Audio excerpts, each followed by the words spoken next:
Okay, then we're just going to go ahead and get started. Alex, you mind opening our meeting up? Yep. Thank you guys for your patience this morning. At this time, I'd like to call the meeting to order. Has everyone had a chance to review the director's decisions, the violation resume, warning letters, and inactive status letters? Yes. Great. Do we have a motion on those items?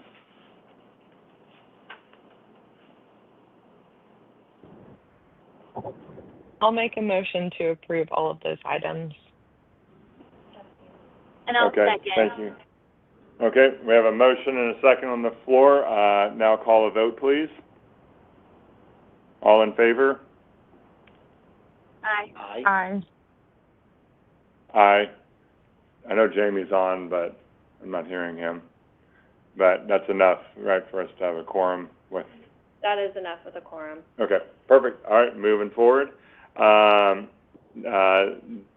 director has a administrative update for us at this time. Yes, and Lauren, you can pop through the PowerPoint. Sorry for the technical difficulties today, guys. We'll get rolling, and then I'll update you on legislative stuff. So we have switched our seminars to the first Friday of the month. That's been working pretty well. The only one that we will not do that in is July. This so conference will now be recorded. Oh, we're recording. So I think that the industry is starting to catch on to that first Friday a month, and I think that works better for our attorneys, so we're happy with that change. Okay, we've been busy. 51 offers were accepted, covering 83 violations and 9 warnings. There's still another director's hearing on the calendar for ABC, and we have had 3 since the last time you've seen us. So despite legislative session being very busy, we are still rolling within the office. On the medical marijuana side, we have 2 staff attorneys now, so we're happy about that, and we're starting to be able to get some more stuff out. We have had a director's hearing since last time you saw us, and we have 6 scheduled out. Some of those do work out in negotiations, but as of last month, we sent out 25 offers covering 146 violations and 3 warnings, and we offered fines in the amount of just over $60,000. Okay. I'm not going to update you guys on every single bill because there have been a lot, but I will update you on the ones that are set today for House rules.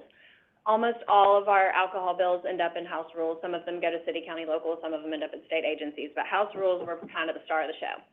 So today on the agenda, there is a bill concerning the excise tax on beer and sake. What that does is create a tax credit for these beer and sake producers that use over 20% of Arkansas rice in the production of their product. So that's being run by Wardlaw, and I think even Trent Minner, our former regulatory administrator, has done some work on that bill.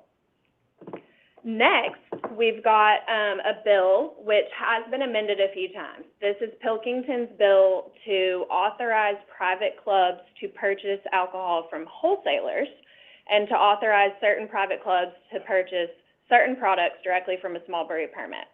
So when that was first filed, y'all might imagine people in the industry were like, whoa, whoa, whoa, whoa, private clubs buy retail, what do you mean by wholesale? It has been amended since then to kind of allow for an exclusive agreement between someone who has a private club and a small brewery owner so that they could buy directly from that small brewery. The intent of this bill, I don't believe, is any longer to open it all the way up to every private club being able to buy from any wholesaler.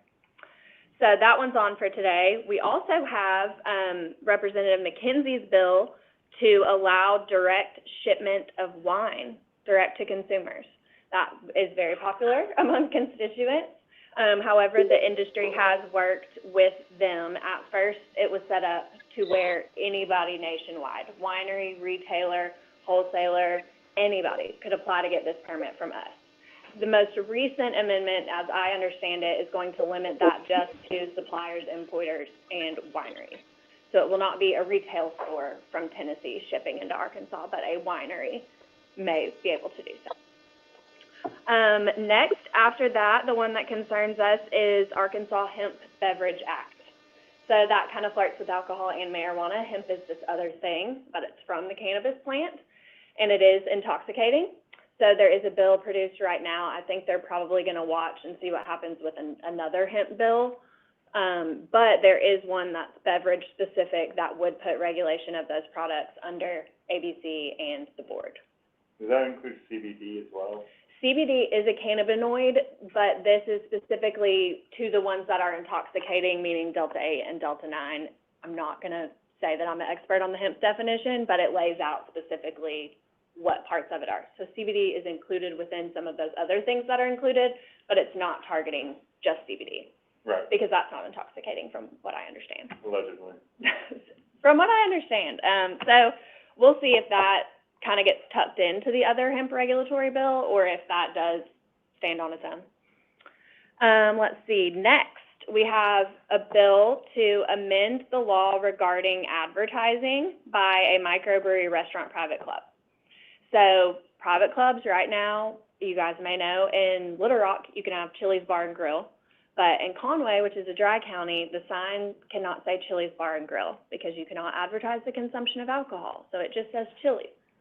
Well, this would move to change that. This would say if the name of your restaurant includes the word bar, that's not considered an advertisement for the consumption of alcohol. That has been an issue. That's been an issue as recently as this morning in my email. So that's an interesting bill. I'm excited to see what happens with that. Let's see. The next one, tobacco, doesn't matter, y'all. Tobacco, greyhound racing. Okay, big hemp bill. Jeremiah Moore, House Bill 1722, is sponsoring an entire regulatory framework for hemp. That would put it in a 3-tier system like how alcohol works. Manufacturers sell to wholesalers, wholesalers sell to retailers. It will also set up age gating restrictions. It will set up kind of similar packaging and advertising restrictions as what we have for marijuana. So no cartoon characters, nothing that's going to appeal to children, that kind of stuff. Can't use the word cakes, can't use the word candies, things like that. So this bill that Jeremiah Moore is sponsoring is a little more expansive than just the hemp beverage bill because obviously they're focusing just drinkable. This other bill will handle anything, gummies, edibles. I don't believe it allows for pre-rolls. So that would be in line with marijuana because we do not currently sell pre-rolls in Arkansas. But there is a bill trying to allow pre-rolls. Did I jump ahead? You did not jump ahead. That was on the Agriculture Committee, which was one that I don't go to very often, but I did go. And that bill's been amended. It's in my inbox as of this morning for a new amendment. Originally, there was a bill in agriculture, and it was sponsored by Penzo. And what he had done was draft it to where paraphernalia was not included, or it was not separated out as paraphernalia. It was included in a final processed product. So what they're getting at is pre-rolls. The paper around it, which has been previously called combustible paraphernalia, that prohibited and then put a rule on MMC's books or ABC's books, I'm actually not sure which one, that prevents pre-rolls. This bill sought to kind of undo that. Well, the committee knew what they were getting at, and they said, is this going to force ABC to allow pre-rolls? And they said, well, it's not going to force them to, but it's going to open the door for them to. And they said, well, if they have a rule on the books that says you can't have it, I do think it would force them to change their rules. So what they've done now is change the bill to where it says, this bill does not specifically authorize or disapprove any specific product. Again, opening the door to ask for a rule change from us, but not dictating that we make one. I do believe that passed out of agriculture yesterday, so it should be heading to the other side of the house. And if that does get approved, then it wouldn't be the ABC board, it'd be the MMC board that would make it. I honestly don't know which rule book it's in. We have ABC rules and MMC rules that factor in on the operation. It's probably ABC. Potter's shaking his head. ABC's most of the time the day-to-day operational rules, so I think it's probably in there. Okay. But we would still have to be requested for a rule change, draft a rule change, put it in front of the board, get y'all to approve it, send it over to ALC, get them to approve it. So long process before that happens. And then there is one to repeal the laws concerning the issuance and transfer of wholesale permits. That bill is interesting. In 2013, 2015, there was a bill passed that stopped the issuance of certain wholesale permits from ABC. This new bill introduced now would undo that, which would allow ABC to start reissuing new wholesale permits. There is another bill about private clubs. This one is getting at the tax requirements for private clubs, because private clubs have to register with nonprofits. If you think about a chain restaurant who might have 6 different private clubs in the state of Arkansas, they're having to file 6 different tax returns because they have 6 different nonprofits associated with it. This bill would seek to remove the nonprofit requirement for large restaurants seating over 100 seats. That would put them into a different category of private club, which is kind of like a hotel, large attendance facility private club. Right now, we don't have a lot of those. If this bill passes, I expect we get a ton of confused people calling us about private clubs or smaller little restaurants saying, well, why don't I get to do it? If I get 100 seats, is that a benefit to me? So I do think it will be a pretty big change, because everyone in Dry County is pretty used to having to have the nonprofit associated with the business. So that would be a big change. The next one, pretty easy, but it will change the Small Brewery Act to authorize 3 tap rooms instead of 2. That's in line with microbreweries, I believe. Sort of. There's a difference between microbrewery, small brewery, and what they can do. Small breweries are allowed tap rooms, which are kind of like an endorsement rather than a separate permit. So this would just up that from 2 to 3. And then it looks like the other bills are sports raffle related. So that is the rundown of what mine and Drew's afternoon is going to look like over in House Rules today. What about, for the other board members, the update on, last time we talked about alcohol delivery, and then the addition, that Walmart was pushing, and the, additional permits being allowed, in counties, Yes. in Washington and Yes. Pulaski County. Drew will correct me if I'm wrong, but I believe the governor signed all of those. Yes. So I'll start with the easy one. We have a boat excursion permit. Our train excursion permit now includes boats. They can only sell and serve when they're in wet areas. But if you think about it practically, I think a lot of it's going to be occurring right here in Pulaski County on the David O. Dodd Pool, so they wouldn't be entering a dry area anyways. What if you had like a river on one side of the river is dry and the other side's wet? Wouldn't that be a fun fact scenario? Geez. That's going to be I don't know if that exists somewhere. If somebody called me and asked me that, I would say, just drive on the right side. Yeah. I think that's what I would say. But no, so that'll be interesting. Right now, that was largely pushed by our downtown partnership in Little Rock. So they were seeking to bring a boat from Memphis. Last I heard, the boat was needing some repairs. So hopefully they can get that back here soon.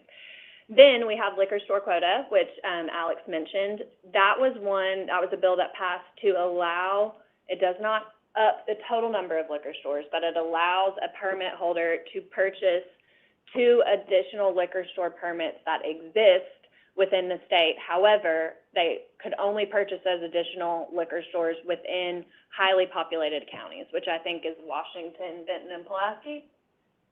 So it would allow a little bit of extra leeway. Right now, we are pretty limited to 1 liquor store per ownership group. So right now, this would open that up. And then third-party delivery, that's a pretty big one. That would allow DoorDash, Grubhub, Walmart's own third-party platform to deliver alcohol. That will be the first permit that ABC has that does not permit someone who is selling alcohol. This is strictly delivering. So we are expecting that we're going to have to probably promulgate some rules for clarity on that, and figure out some things as far as enforcement of what that's going to look like. Did that end up, Drew, do you know if it ended up where, like, we're talking about permits for every driver, or we're like DoorDash as a whole? We're not permitting every driver. They have to do, each driver has to do annual training, Okay. but that's the only individual driver. And they actually, that is a difference from our other permits. This will be an additional training that most other permit holders are not required. So the third-party deliverers will have to get a training program approved by us, and then we'll have to verify that all of their drivers take it annually. Drivers are still criminally liable. So that's not all of them. There are more, but those are the ones that are ramping up as of this week. So legislation has been fun. I'm looking forward to the end of April. It's been busy, but I'm learning a lot. As you guys know, I'm kind of tackling tobacco and marijuana too. I will try to keep you guys updated on marijuana's front as well. Right now, I will say the one that stands out is a tax exemption for sales to cultivators, and it lists 6 different things. It's pretty expansive. I think it was like seeds, all consumable materials and ingredients for the cultivation of marijuana, equipment, even the things that you house your marijuana in, including suppository molds. They asked for a tax exemption on that. So we'll see if that one passes. And then there's also delivery driver and universal RIC card bills that we've heard about, just to kind of relax the requirements on the number of people who need to be in a car for a delivery. And then universal RIC cards would be the card that allows people to be on premise selling a marijuana product. Sometimes we have security officers who work at multiple locations, so this RIC card would allow them to be at all premises instead of just one. But those have not been filed yet. Those are still rumors as of this point. Okay, in the news, you jumped ahead on us, liquor store quota and third party signed into law. The next one you guys have probably seen, our seed to sale tracking system. You heard a lot about that maybe in the hearing with Green Springs. We use BioTrack to track every sale made out of Arkansas. Arkansas has awarded or announced its intent to award a bridge contract and a contract to BioTrack to continue their seed to sale. However, it will be an enhanced version of the product. ABC originally did not have this contract. It was the health department.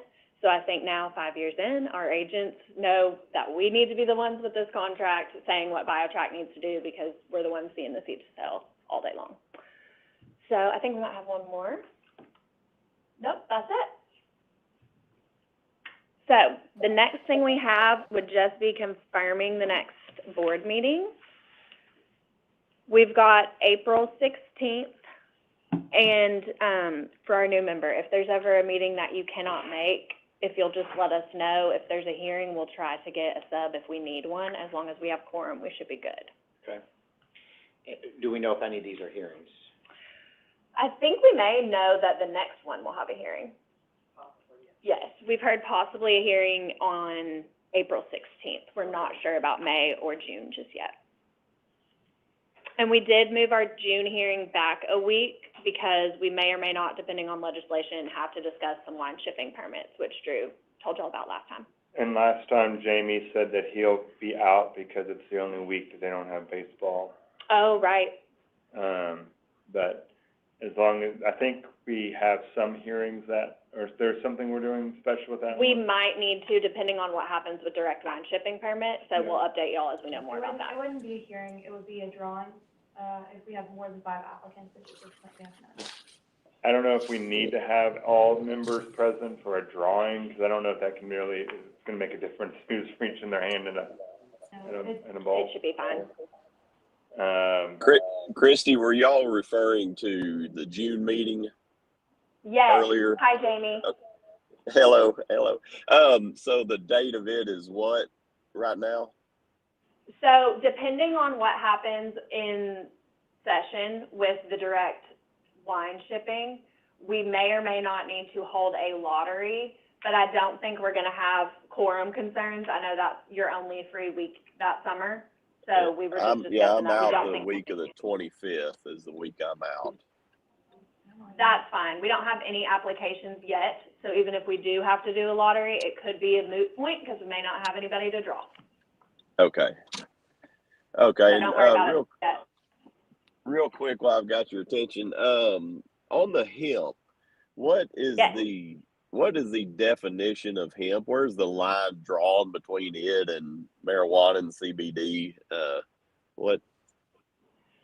So I can read you the definition or email you the definition when I get back to my office, but it is I'm gonna butcher it, Cameron's looking at me from the back of the room. It is any product that made from the cannabis sativa plant that contains less than 0.3% delta-9 tetrocannabinhydronol, some very long word. Did I say that right? On a dry weight basis. On a dry weight And all their basis. salts and isomers, and all their. And all of their salts and isomers.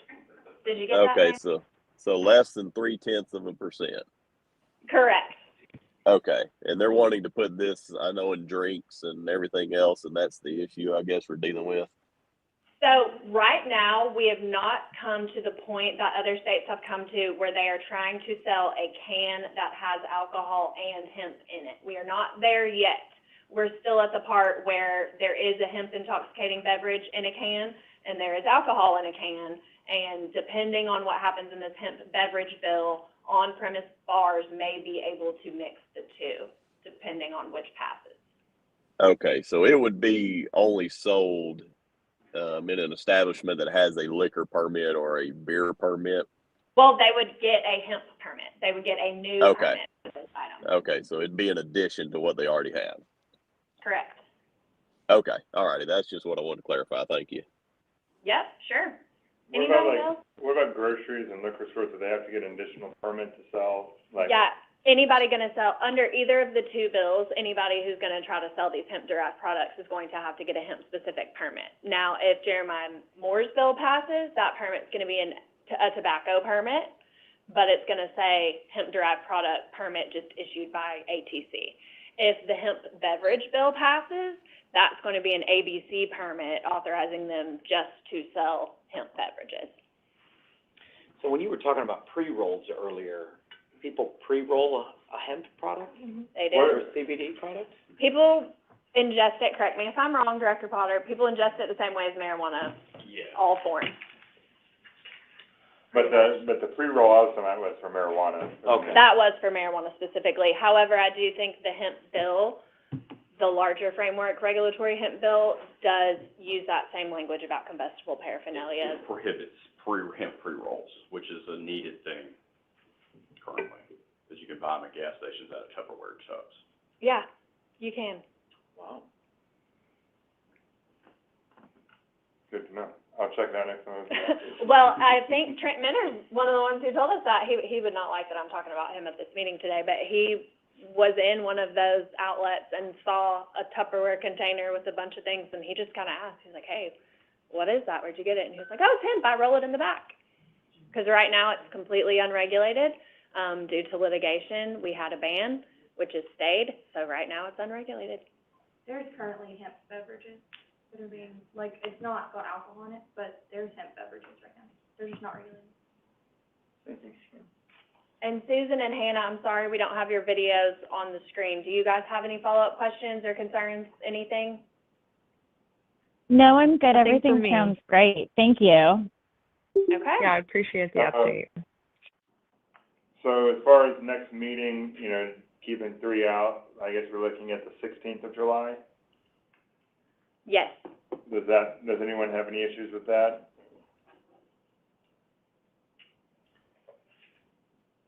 None for me. Works good. Okay, let's plan on holding that date for now, and obviously if we get closer to, then we need to adjust, we can adjust it. Yeah, we'll confirm it next month too, so if something comes up, you guys just let me know. Awesome. And as always, please reach out to the staff or me if you guys have questions or concerns about anything, email, text, whatever is easy for you is good for us. Awesome. Sounds great. Unless anyone has anything else, we'll call the meeting adjourned at this time. All right. Thank you. Thank you all. Bye. Bye. Thank This y'all. conference is no longer being recorded.